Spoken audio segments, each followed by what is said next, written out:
Praise lord అందరికీ. ఈరోజు అపోస్తలుల కార్యములు 27వ అధ్యాయం చదువుకుందాము. ప్రారంభిస్తున్నాను.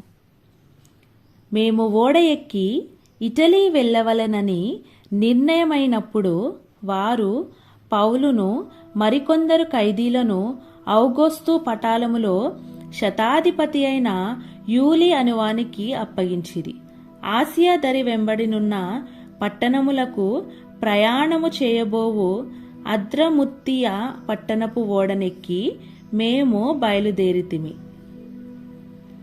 మాసిదోనియుడును దెసలోనికి పట్టణస్థులుడైన అరిస్తార్కు మాతో కూడా ఉండెను. మరునాడు సీదోనుకు వచ్చితిమి. అప్పుడు యూలి పౌలు మీద దయగా ఉండి అతడు తన స్నేహితుల యొద్దకు వెళ్లి పరమారిక పొందుటకు అతనికి సెలవిచ్చెను.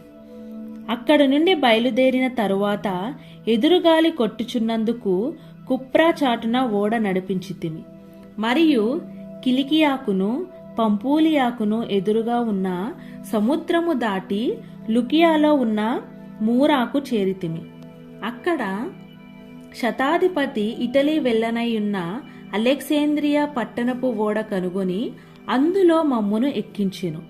అనేక దినములు మెల్లగా నడచి ఎంతో కష్టపడి నీదుకు ఎదురుగా వచ్చినప్పుడు గాలి మమ్మును పోనీయకున్నందున క్రేతు చాటున సల్మోనే దరిని ఓడ నడిపించితిమి.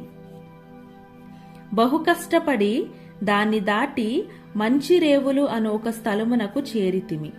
దాని దగ్గర లసయ పట్టణములుండెను. చాలా కాలమైన తరువాత ఉపవాస దినము కూడా అప్పటికి గతించినందున ప్రయాణము చేయట అపాయకరమై ఉండెను.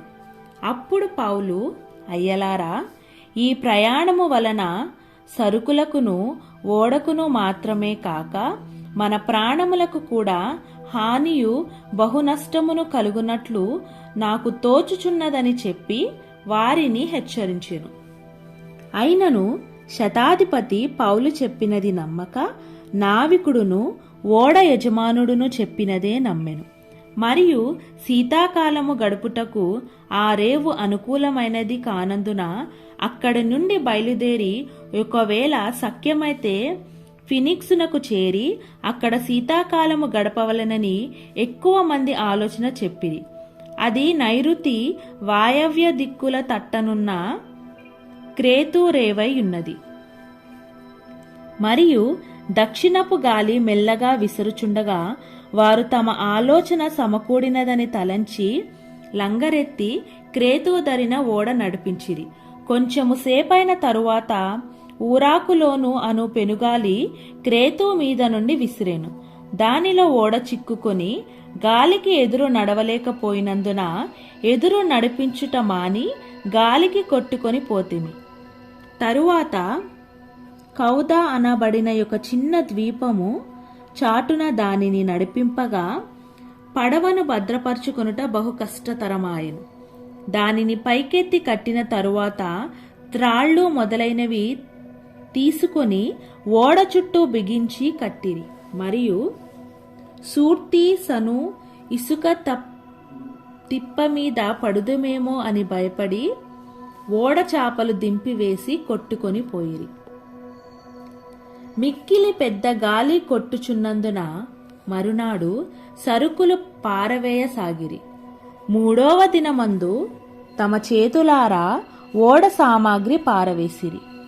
కొన్ని దినములు సూర్యుడైనను నక్షత్రములైనను కనబడక పెద్ద గాలి మా మీద కొట్టినందున ప్రాణములతో తప్పించుకొందుమను ఆశ బొత్తిగా పోయెను. వారు బహుకాలము భోజనము లేక ఉన్నందున పౌలు వారి మధ్యను నిలిచి, అయ్యలారా, మీరు నా మాట విని క్రేతు నుండి బయలుదేరకయే ఉండవలసినది. అప్పుడీ హానియు నష్టమును కలగకపోవును. ఇప్పుడైనను ధైర్యము తెచ్చుకొనుడని మిమ్మును వేడుకొనుచున్నాను. ఓడకే గాని మీలో ఎవని ప్రాణమునకును హాని కలుగదు.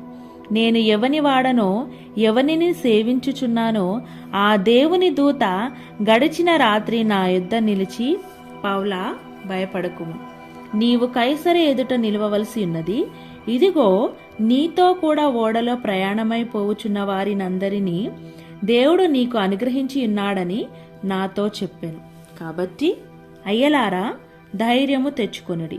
నాతో దూత చెప్పిన ప్రకారము జరుగునని నేను దేవుని నమ్ముచున్నాను.